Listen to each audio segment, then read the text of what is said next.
what made you decide to resign from your position as the director of APD? Well, straight from the heart. there are a lot of reasons, but I think mostly that it's been a hard year, but it's been a wonderful year. But it's been all-encompassing, and so I've had to put a lot of things in my life on hold, including my kids, my family. And my goal was to leave APD better than I found it. Coming into the agency, I knew its problems, and so I had some goals in terms of what I wanted to accomplish. One was to get CDC Plus stabilized, and we've done that. One was to get as close to eliminating the deficit as I could, and we've done that. So I feel that the major benchmarks that I wanted to establish, I achieved.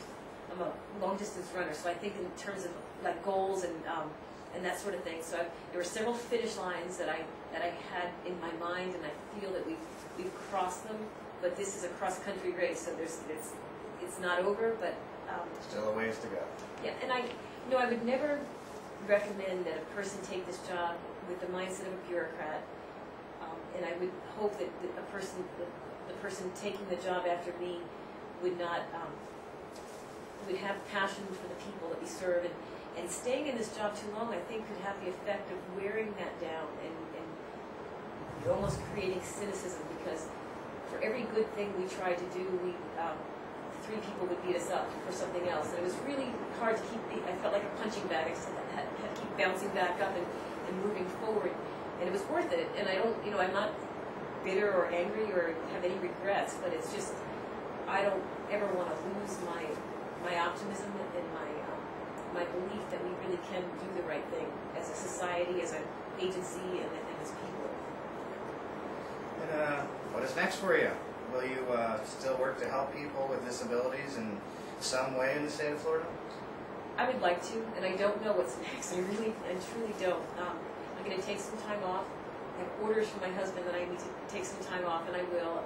I read somewhere that you can't see your reflection in running water. You can only see it in still water. And so I don't know what I want to do. I don't know what I'll come back as, but I think I need to slow down enough to be able to find out what that should be. Kind of take a breath and reevaluate and decide where you're going to go from there? Yes, but it will definitely be in this field, either in the larger disability field or in the developmental disability field. That's where I've been for a long time, and there's still a lot of work to do. So. Yeah, that is true. And Jane, on a light note, tell me a little bit more about yourself. Who is Jane Johnson? What do you do for fun? What are your hobbies and interests? In other words, what else do you do besides worrying about the entire state of Florida? Well, I'm a runner, a marathon runner, and an adventure racer. I do a lot of mountain biking and road biking. I used to be a pretty serious triathlete, and so I do all of those sports still. But I haven't been able to swim since I started this job, which is why I got into adventure racing, because it's running, mountain biking, rappelling, canoeing, kayaking, and a bunch of different events or different sports all in one event. Well, you must be in better shape than me then. I work out every morning religiously, and that is my stress reliever. And, I love to garden.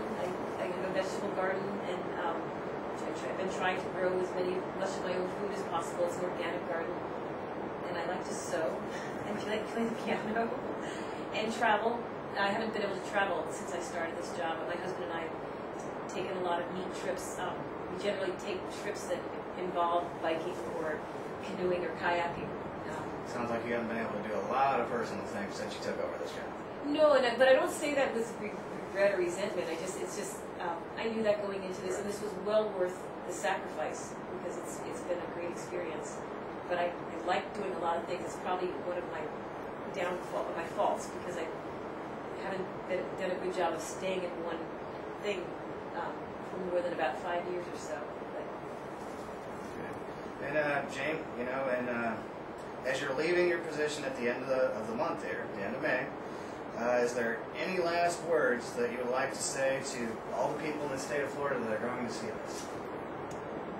Don't give up hope. And this is worth it. It really is. This is, some things are their own reward, and serving people is its own reward.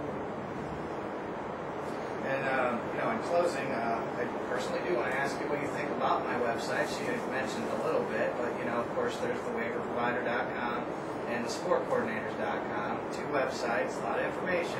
What do you think about it? I think you've done a great job. This is the first time I've seen information aggregated all in one place that is relevant to everybody in the field. It's parents, consumers, providers, agency folks. I think that it's a really good concept, and it's about time. It's just funny to me that no one has done it yet. We have a lot of other websites, but they tend to be sort of slanted or just news. Or I'm not a big fan of blogs.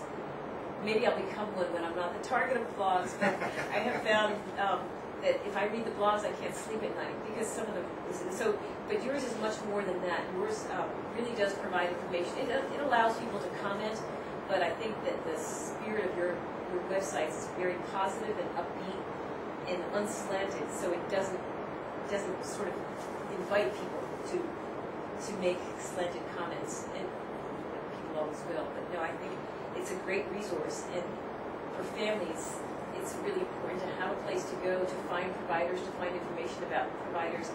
I serve on the Governor's Task Force on Autism, and we just had a conference call last night, and we were discussing the website that the Autism Task Force is charged with developing, and talked about what role it should play, and what the consensus among the task force members is that families and educators need a place to go to find services, providers, even if it's just links to another website, and that's what your website does. I think a lot of families don't know what's out there, and especially when we implement the tiers and when we have the provider rate cuts, if families are caught with, all of a sudden the rug's been pulled out from underneath them, they need to find alternatives. Your website could be a place to go to find providers and to find resources in their communities. So I think it really does play a vital role, and I really thank you for taking it on. I can't believe how much you've done. It's really amazing. I appreciate it. And I wish you the best of success with it. I hope other people will take advantage of the opportunities you've given them to be your kind of a portal, I think, for a lot of other providers. Thank you. I appreciate that. It's been wonderful speaking with you today. I appreciate it very much. My pleasure. Thank you, Aaron. Thank you. Good luck.